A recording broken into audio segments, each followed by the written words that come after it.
Population explosion that had begun during the 1700s continued through the 1800s. European and American cities had begun to take on many of the features of cities today.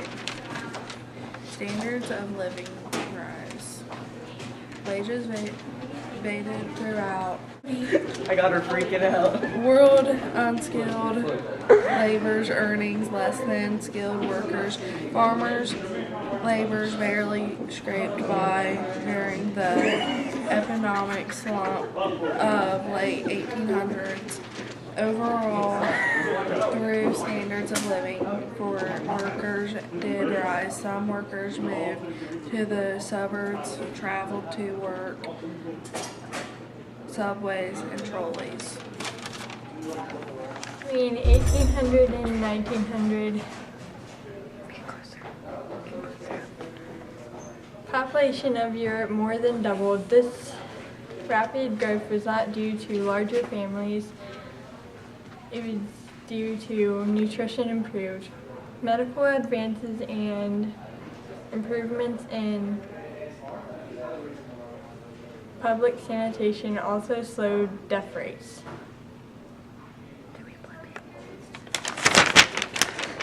No.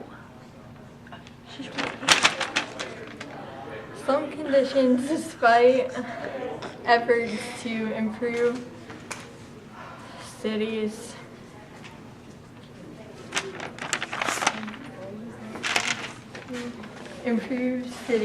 urban life remained harsh for the poor. They went home to small, cramped row houses or tenements in overcrowded neighborhoods. Whole families were often crammed into a single room.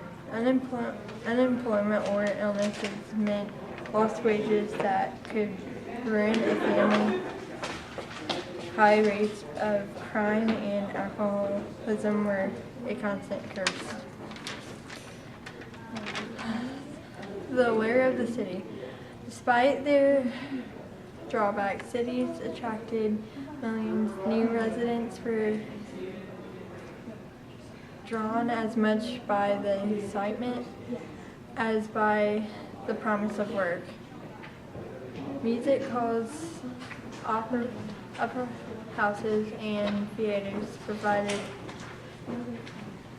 entertainment for every taste. Few of these enjoyments were available in country villages.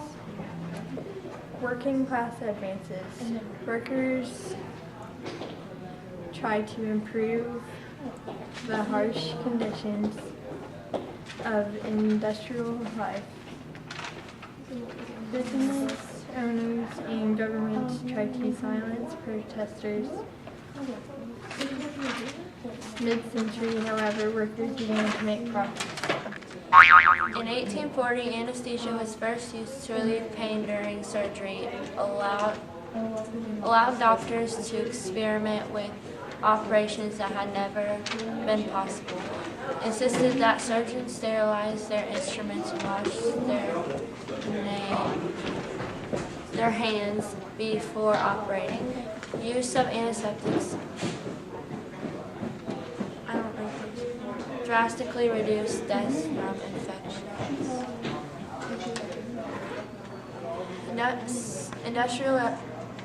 Industrialization progressed. Cities came to dominate City life as old as civilization itself underwent dramatic changes in Europe and the United States. Workers formed mutual aid societies, self-help groups to aid sick or injured workers. Revolutions of 1830 and 1848 left vivid images of water discontent, which governments could not ignore. In 1800s, most Western countries had granted all men the vote. 1900, Britain, about 3 million union members. Germany had 2 million. Membership grew from 140,000 in 1890 to over 1 million in 1912. Workers used strikes to demand better working conditions, wage increases, or other benefits from their employers.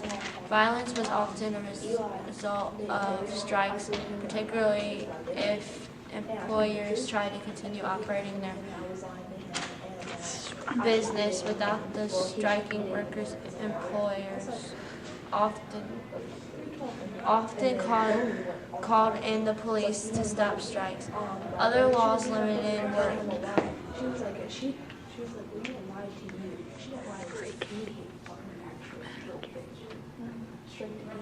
I don't know what to say. Hours and employed safety.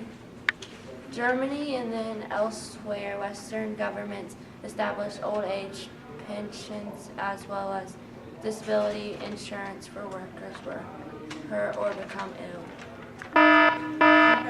Okay, the fights against diseases. 1600 scientists had known of microscopic organism or microscopes. Not till 1870s, Lewis could clearly show that link between microscopes and diseases. Lewis went on to make other major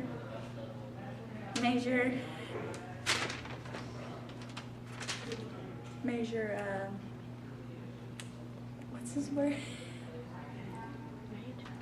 No, it's the, I don't care. Contributions. I can't say that word. Okay. Contributions. Okay. Sidewalks, sewers, and skyscrapers. Paved streets made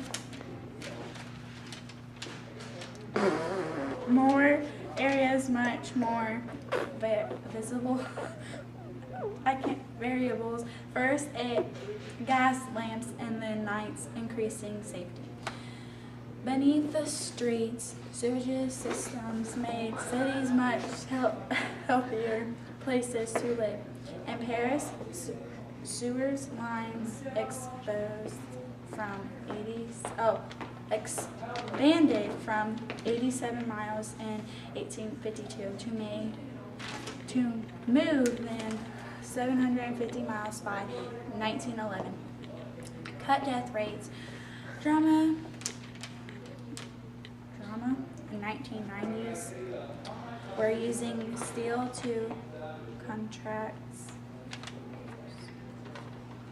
in large cities. Single farming middle class names gave way to buildings.